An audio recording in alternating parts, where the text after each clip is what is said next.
Breaking news చూస్తున్నాం. Deputy CM Pawan Kalyan రేపు ఏలూరు జిల్లాలో పర్యటించనున్నారు.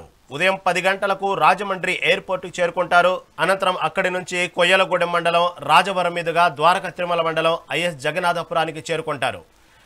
అక్కడి లక్ష్మీ నరసింహస్వామి ఆలయంలో ప్రత్యేక పూజలు నిర్వహించిన అనంతరం ఆలయకొండపై నిర్మించనున్న బీటీ రోడ్డుకు శంకుస్థాపన చేస్తారు.